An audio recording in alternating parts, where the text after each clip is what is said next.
Everyone, I'm Emily from Artemisia Academy, and today we're going to be talking about herbs for traveling on your summer vacation. So I get this question a lot, especially every summer. People are like getting ready for their family vacations, getting ready to go on their epic road trips, and they're like, all right, what do I take with me?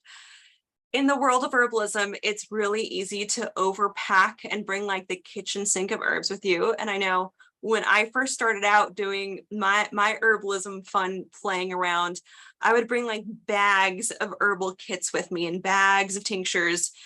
And I don't like to pack that much anymore. So over the years, I've kind of simpled it down into like, what are the top 5 remedies that I need for this trip?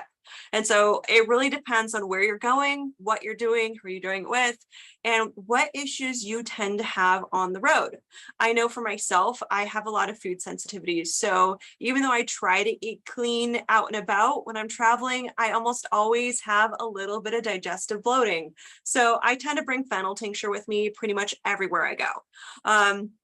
Just for other digestive aids, I sometimes bring activated charcoal, especially if you're going south of the border or someplace with water that's, questionable in terms of how safe it is to drink. Activated charcoal helps bind to things in your gut and pull toxins out. So if you tend towards diarrhea or giardia or any of those other, hard to deal with digestive issues, activated charcoal is kind of a must-have for me on those types of trips.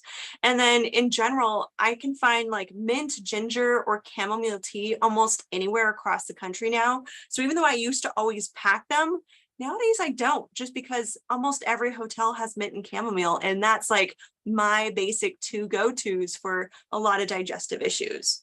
Other herbs for traveling are like herbal first aid herbs. So if you're going to be doing a lot of, pretty epic adventuring where you could have some cuts and scrapes, some gnarly bruises or sunburns, this is where your first aid herbs come in really handy.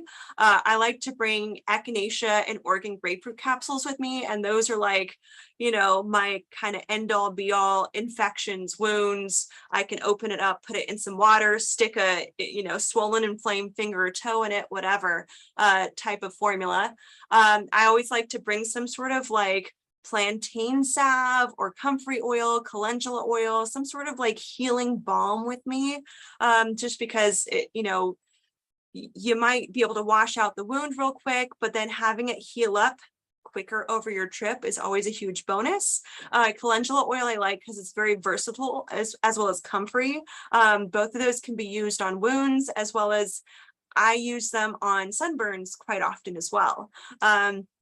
And then I like to have some sort of like cleaning out a wound or stopping bleeding aid around. So those are called styptic herbs. And so yarrow is a great styptic, as is oak galls. And so oak galls I don't pack with me if I'm traveling through an oak woodland forest. But you can find shepherd's purse is a wild weed all over, just depending on the time of year that you're going. In the summertime, those weeds are usually kind of done. So I'll usually bring a tincture of some kind of like styptic wound healing, wound wash tincture with me, just so I have something on hand. And then a lot of times I also bring cramp bark, especially for you ladies out there. Cramp bark is a great anti-spasmodic tincture, and I love having something to help with bloating, gas, as well as menstrual cramps, or just the general internal aches and pains that a lot of things can't deal with very easily. And then the rest of my kit kind of just depends on what's going on. I know during the age of COVID, I've kind of just been bringing a few cold care herbs with me no matter what. Sometimes I'll just use my mint or my ginger as a, if I start feeling something, at least I have something there. Sometimes I'll bring some essential oils as a sinus steam, as like a preventative, maybe some sore throat lozenges. And then, for me and a lot of my good friends, I like to bring things that help deal with the moments that I deal with on my vacation. So I love traveling with my honey. I love traveling with my family, but sometimes we have this thing called stress that comes up. And so I like to bring calming nervine herbs with me to chill out through the moments that the family tensions can arise. So whatever it is that you guys deal with on your vacations, it's okay to just kind of plan ahead a little bit and think about like, what are my top 5 issues that I deal with or could deal with on this trip, and try and limit everything as much as you can into a small little purse or a bag or whatever. And especially if you're going on airplanes, it's really important to make sure that you read the new flight regulation laws about how much liquids or powders or whatever you can bring, so that your entire herbal first aid kit doesn't get confiscated on the way through the TSA.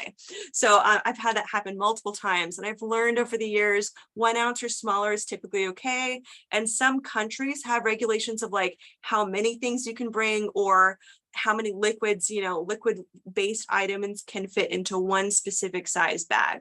So you've got to make sure that you read up on your travel guidelines before you pack your kits.